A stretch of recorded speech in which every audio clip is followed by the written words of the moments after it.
कि हर एक पत्नी जिसको अपने पति से किसी भी बात का बदला लेना है वो 498A की धारा का दुरुपयोग करने से अपने आप को नहीं रोक पाती। वो सिर्फ इस बात को कहती है कि 498A की धारा के लिए एक लाइन लिख दी जाए कि मेरे सास ने या मेरे ससुर ने, मेरे देवर ने, मेरे जेठ ने, मेरे नंद ने, नंदोई ने, पति ने, किसी भी व्यक्ति का नाम लेकर के वो कहती हैं कि उन्होंने उनसे दहेज की मांग की और बस उसके बाद 498A अट्रैक्ट हो गया और उसके बाद इनका एक्सटॉर्शन का खेल शुरू हो गया।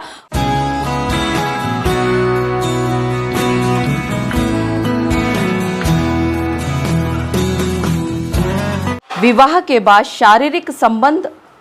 मनाने से इनकार करना धारा 498A आईपीसी में अपराध नहीं हुआ करता, ये कहा कर्नाटक हाई कोर्ट ने 16 जून 2023 को। जी हाँ, आप सभी ने बिल्कुल ठीक समझा। इस तरह के बहुत सारे मामले आप सभी लोगों के सामने आते हैं। तो क्या ये वाकई में सच है कि शारीरिक संबंध बनाने से अगर कोई पार्टी इनकार कर दे, यानी कि पति इनकार कर दे, तो पत्नी 498A की धारा में उसको घसीट सकती है क्या? आज के इस वीडियो में इसी बात पर हम विस्तार से चर्चा करेंगे। मैं एडवोकेट मोहिनी मोना आप सभी का पुनः स्वागत करती हूं और आप सभी देख रहे हैं आप सभी का पसंदीदा चैनल मोहिनी मोना एडवोकेट। अगर आपने मेरे इस चैनल को अभी तक सब्सक्राइब ना किया हो या आप मेरे इस चैनल के लिए नए हो तो इसको जल्दी से जल्दी सब्सक्राइब कर दीजिएगा ताकि आपको इसी तरह के लीगल इंफॉर्मेटिव वीडियोज़ की नोटिफिकेशन सबसे पहले मिल सके। अब देखिए,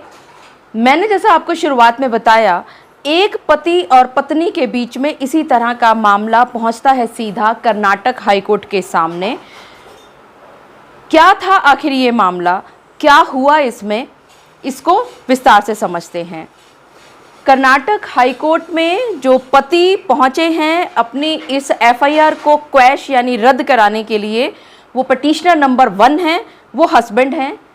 और जो कंप्लेनेंट हैं वो रिस्पोंडेंट नंबर 2 हैं। इन दोनों के बीच में शादी होती है 18/12/2019 को और कुछ समय के बाद यानी कि सिर्फ 28 दिन ही ये पत्नी अपने पति के साथ रही और इसने 498A की एक एफआईआर अपने पति और अन्य ससुराल के लोग यानी कि अपने सास और ससुर के खिलाफ इन्होंने 498A की धारा के तहत एक एफआईआर दर्ज करा दी और साथ ही साथ इन्होंने एक एनलमेंट ऑफ मैरिज क्रुएलिटी के ग्राउंड पर भी कोर्ट में दायर की। यहाँ पर यह भी गौरतलब होगा कि पहले इस पत्नी ने एनलमेंट ऑफ मैरिज के लिए पिटीशन फाइल की, डिवोर्स की क्रुएलिटी के ग्राउंड पे, और साथ ही साथ उन्होंने 498A की धारा में एफआईआर भी दर्ज कराई। क्या था आखिर ये मामला, कैसे आगे बात बढ़ी, आइए बात करते हैं। जब इस 498A की धारा के अंतर्गत एक एफआईआर दर्ज की गई 498A read with 34 and section 4 dowry prohibition act के अंतर्गत, तो इस एफआईआर के दर्ज होते ही पुलिस के द्वारा इसमें इन्वेस्टिगेशन की गई और इन्वेस्टिगेशन करने के बाद इसमें चार्जशीट दायर कर दी गई। अब जब चार्जशीट दायर हो जाती है कोर्ट के सामने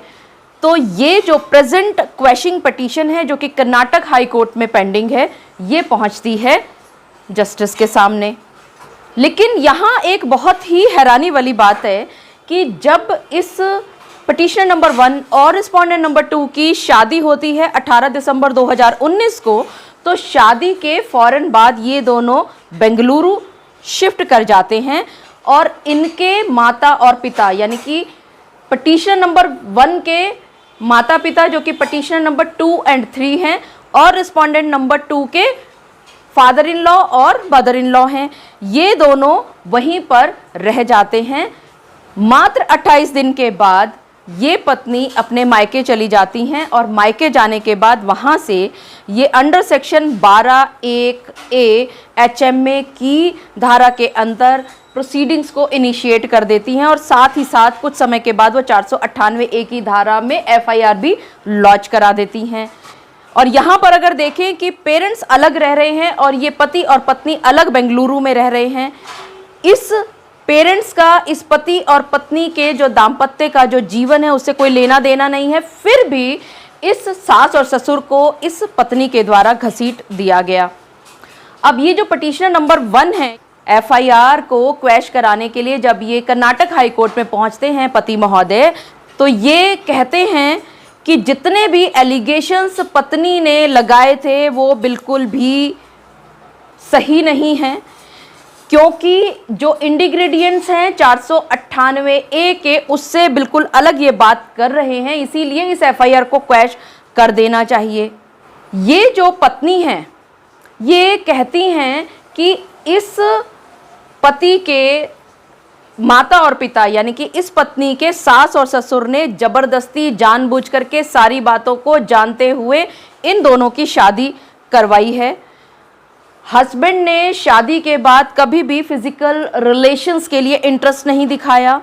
वो जब भी अपने पति के पास पहुंचती हैं तो पति हमेशा मना कर देते हैं, और ये अपने आप में क्रुअलिटी है। और क्योंकि ये क्रुअलिटी है और इस क्रुअलिटी के अगेंस्ट इन्होंने एनलमेंट ऑफ मैरिज की प्रोसीडिंग्स को इनिशिएट कर दिया फैमिली कोर्ट में। और इतना ही नहीं, ये अभी केस पेंडिंग नहीं है, बल्कि ये केस में एनल घोषित कर दिया गया है इनकी शादी को 16 नवंबर 2022 को। लेकिन ये पत्नी जिन डाउरी डिमांड की बात कर रही है, उन डाउरी डिमांड के अगेंस्ट जो ये इसने 498A की धारा के अंतर्गत ये जो एफआईआर लगाई है, ये क्रुअलिटी 498A की इंडिग्रेडिएंट से बिल्कुल अलग हैं, ऐसा कहा पति ने, पिटीशनर नंबर 1 ने, जब वो क्वेश्चन के लिए हाई कोर्ट पहुंचते हैं। जज साहब ने सारी बातों को अच्छे से देखा, समझा, खंगाला, और उन्होंने एक बात को देखा कि जो फैक्ट्स हैं असल में इस केस के, उन पे कहीं पर भी डिस्प्यूट नहीं है। पति या पत्नी दोनों ने ही माना है कि उन दोनों की शादी 18 दिसंबर 2019 को होती है। ये जो पत्नी हैं अपने मायके में पहुंचती हैं और वहां से ये एक कंप्लेंट दायर कर देती हैं, और इस कंप्लेंट में शोर मचा करके सबसे ज़्यादा इस पत्नी ने ये कहा था कि इनका जो पति है वो सिस्टर शिवानी की वीडियोस को देखता रहता है फ़ोन के ऊपर, और ये सिस्टर शिवानी जी ब्रह्म कुमारी जी के आश्रम से हैं। ये पत्नी जब कंप्लेंट लिखती है तो उसमें ये भी कहती हैं कि वो सुबह शाम दिन रात दोपहर हर वक्त इस ब्रह्म कुमारी जी के आश्रम से निकली हुई सिस्टर शिवानी जी के वीडियोस को हमेशा देखते रहते हैं इनके पति, और इस पत्नी को भी बार बार ये कहते हैं कि आप भी इन वीडियोस को सुनिए और समझिए। बहुत बार ऐसा भी लिखा इस पत्नी ने कि वो दूसरे कमरे में बैठी हुई हैं, और इसके पति ने, जो कि वो दूसरे कमरे में था, उसकी ऑडियो की आवाज़ इतनी तेज़ कर दी ताकि इनकी पत्नी इस सारी बात को या इस वीडियो की एक एक चीज़ को अच्छे से सुन सके। पत्नी ये भी इल्ज़ाम लगाती हैं अपने पति पर कि इनका पति डिनर कर रहा है, यानी कि खाना खा रहा है, खाना खाते खाते भी वो इस वीडियो को देखने से अपने आप को नहीं रोक पाता। ये परिस्थितियाँ, ये स्थितियाँ, ये सर्कमस्टेंसेस नहीं सहन होते हैं इस पत्नी से, और वो 28 दिन के बाद ही अपने इस घर को छोड़ देती हैं। और वो ये कहती हैं कि इस पूरे 28 दिन के अंदर इन दोनों के बीच में पति और पत्नी का संबंध स्थापित नहीं हुआ था, क्योंकि पति का शोर मचा करके ये कहना है कि अगर असली लव यानी असली प्यार की बात की जाए तो वो फिजिकल होने में नहीं है, बल्कि ये आत्मा से आत्मा का मिलन असली प्यार होता है। लेकिन यहाँ पर ये पत्नी 498A की धारा के तहत एफआईआर दर्ज हो जाए, इस बात को ध्यान रखते हुए, इस चीज़ को मद्देनज़र रखते हुए ये अपनी मदर इन लॉ पर ये इल्ज़ामात लगाती हैं कि इनकी सासू माँ ने इनसे रेफ्रिजरेटर, टीवी, सोफ़ा सेट इत्यादि की मांग की। अब ये पत्नी जब 28 दिन के बाद अपने ससुराल को छोड़ करके अपने मायके में पहुंचती हैं तो ये अपने आप को कंट्रोल नहीं कर पाती हैं और ये जाकर के रोना शुरू कर देती हैं बहुत तेज। बल्कि इससे पहले ये भी बताना ज़रूरी होगा कि ये अपने मायके कैसे पहुंचती हैं। एक दिन ये पत्नी अपनी मम्मी को अपने मायके में फ़ोन करती हैं और वो कहती हैं कि उनके पेट में असहनीय पीड़ा हो रही है, बहुत दर्द हो रहा है क्योंकि इनको पीरियड्स हो रहे हैं।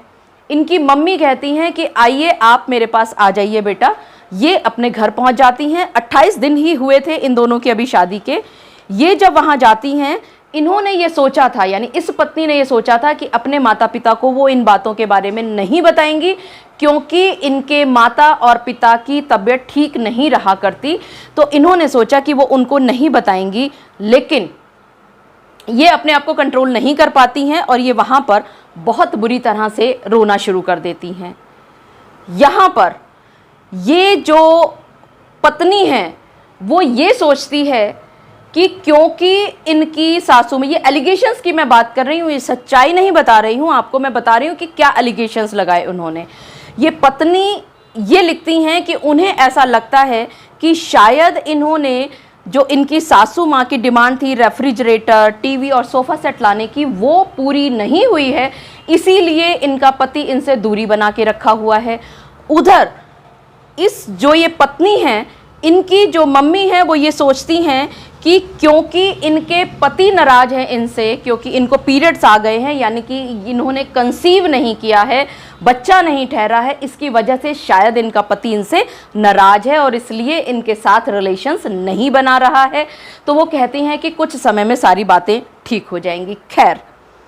जब ये FIR लॉन्च हो जाती है, सेक्शन लग जाते हैं इसमें, तो ये IO साहब इसमें प्रॉपर इन्वेस्टिगेशन करते हैं और इन्वेस्टिगेशन करने के बाद चार्जशीट दायर कर देते हैं।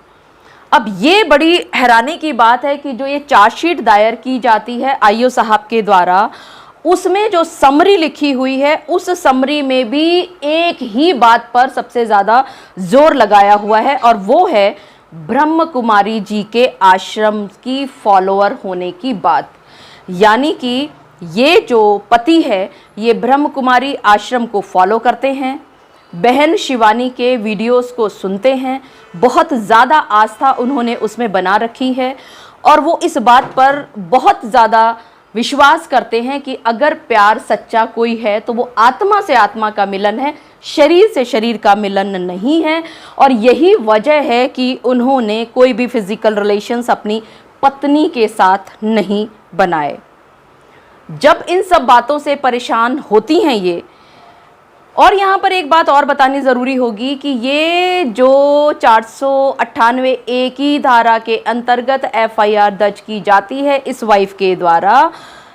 इन्होंने इसको दर्ज करने से पहले इस शादी को रद्द कराने के लिए पिटीशन फाइल कर दी थी कोर्ट में कि उनकी जो शादी है वो क्योंकि कॉन्ज्यूमेट नहीं हुई है, इसलिए इस शादी को रद्द करार कर दिया जाए, यानी कि एनलमेंट उन्होंने मांगा कोर्ट से, क्योंकि ये शादी वॉइडेबल है। और कोर्ट ने जब ये देखा, निचली कोर्ट ने, फैमिली कोर्ट ने, कि ये जो पिटीशन थी 1 साल के अंदर ही इस पत्नी के द्वारा कोर्ट में दाखिल कर दी गई थी, क्योंकि इन लोगों की शादी हुई थी 18 दिसंबर 2019 को और ये पिटीशन फाइल हो जाती है 31 जनवरी 2020 को, जो कि मात्र 2-3 महीने के अंदर ही। और ये सब चीज़ें देखने के बाद उनको एनलमेंट भी हो गई और ये क्रुएलिटी भी है, क्योंकि क्रुएलिटी वाकई में, अगर कोई पति और पत्नी के बीच में संबंध नहीं बने हैं, पति ने फिजिकल रिलेशंस बनाने के लिए मना कर दिया है अपनी पत्नी को, ये एक बहुत बड़ी क्रुएलिटी होती है और इस क्रुएलिटी के ग्राउंड पर ये शादी रद्द हो चुकी है, ख़त्म हो चुकी है। और यहाँ पर एक और दिलचस्प पहलू है कि जब ये शादी को ख़त्म करार कर दिया गया था निचली कोर्ट के द्वारा, फैमिली कोर्ट के द्वारा, तो इस पति ने इस डिक्री के खिलाफ, इस जजमेंट के खिलाफ कोई भी अपील नहीं की, इसको चैलेंज नहीं किया। और एक और बहुत दिलचस्प बात कि इस पत्नी के सास और ससुर कभी भी एक बार भी इनके साथ इकट्ठे नहीं रहे, तो कैसे 498A में उनको घसीटा गया है? अगर हम 498A की धारा को पढ़ें तो हम पाएंगे कि 498A की धारा ये कहती है कि अगर किसी पति और पत्नी के बीच में, यानी कि सबसे पहली जो इसमें इंग्रेडिएंट है वो तो ये है कि ये दोनों पति और पत्नी होने चाहिए। हाँ, ये दोनों पति पत्नी हैं, इन दोनों की शादी हुई है। इसके बाद 498A की धारा ये कहती है कि अगर इस पत्नी से दहेज से संबंधित मांग की जाए और ये पत्नी उस मांग को पूरा करने में अपनी अनभिज्ञता या यूं कहे कि अपनी मजबूरी को बता दे, और उस मजबूरी को देखते हुए उसके साथ उसके ससुराल पक्ष के लोग अगर क्रुएलिटी, मारपीट या अन्य अत्याचार करते हैं तो ये क्रुएलिटी 498 ए के अंतर्गत आती है। इसके अलावा अगर किसी और तरह की क्रुएलिटी की गई है तो वो क्रुएलिटी 498 ए के अंदर नहीं आती। यहाँ पर कोर्ट ने इन सभी बातों को बहुत विस्तार से बताया, पिछले बहुत सारे रूलिंग्स के बारे में बात की और ये बात बिल्कुल क्लियर कर दी कि इस बात को मानने से इनकार नहीं किया जा सकता कि इस पत्नी के साथ कोई क्रुएलिटी नहीं हुई। हाँ, इस पत्नी के साथ क्रुएलिटी हुई है, ये कहा कर्नाटका हाई कोर्ट ने 16 जून 2023 को, और कहा कि क्योंकि ये क्रुएलिटी हुई है और ये क्रुएलिटी हिंदू मैरिज एक्ट के सेक्शन 12(1)(a) के अंतर्गत क्रुएलिटी मानी जाती है, और इस बात को मानते हुए कोर्ट के द्वारा इस शादी को खत्म किया जा चुका है।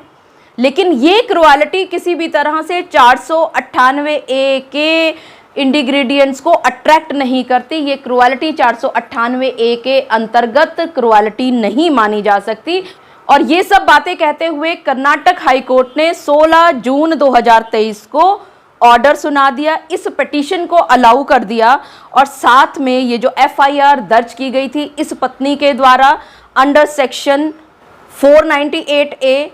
Read with section 34 and section 4 of dowry prohibition act को क्वैश कर दिया, और साथ ही ये भी कह दिया कि इस एफआईआर से संबंधित जितनी भी प्रोसीडिंग्स किसी भी कोर्ट में चल रही हैं उन सारी प्रोसीडिंग्स को भी आज से क्वैश किया जाता है। मुझे पूरा विश्वास है कि आप सभी को मेरे आज के इस वीडियो के माध्यम से ये बात भली भांति पता चल गई होगी कि हर एक पत्नी जिसको अपने पति से किसी भी बात का बदला लेना है वो 498 ए की धारा का दुरुपयोग करने से अपने आप को नहीं रोक पाती। वो सिर्फ इस बात को कहती है कि 498 ए की धारा के लिए एक लाइन लिख दी जाए कि मेरे सास ने या मेरे ससुर ने, मेरे देवर ने, मेरे जेठ ने, मेरे नंद ने, नंदोई ने, पति ने, किसी भी व्यक्ति का नाम लेकर के वो कहती हैं कि उन्होंने उनसे दहेज की मांग की, और बस उसके बाद 498 ए अट्रैक्ट हो गया और उसके बाद इनका एक्सटॉर्शन का खेल शुरू हो गया। और यही बात पकड़ी कर्नाटक हाई कोर्ट ने, उन्होंने बिल्कुल साफ साफ कह दिया कि विवाह के बाद शारीरिक संबंध मनाने से इनकार करना धारा 498 ए आईपीसी में अपराध किसी भी तरह नहीं हो सकता, और 16 जून 2023 को इस एफआईआर को क्वैश कर दिया। मुझे पूरा विश्वास है कि आप सभी को मेरा आज का वीडियो भी बहुत अच्छा लगा होगा। अगर आपको मेरा आज का वीडियो भी अच्छा लगा तो इसको लाइक, शेयर और कमेंट करना ना भूलिएगा। और हाँ, अगर आप मेरे इस चैनल के लिए नए हैं तो इसको जल्दी से जल्दी सब्सक्राइब कर दीजिएगा ताकि आपको इसी तरह के लीगल इन्फॉर्मेटिव वीडियोज़ की नोटिफिकेशन सबसे पहले मिल सके। अपना और अपने परिवार का बहुत अच्छी तरह से ध्यान रखिएगा। Thank you, take care, bye bye.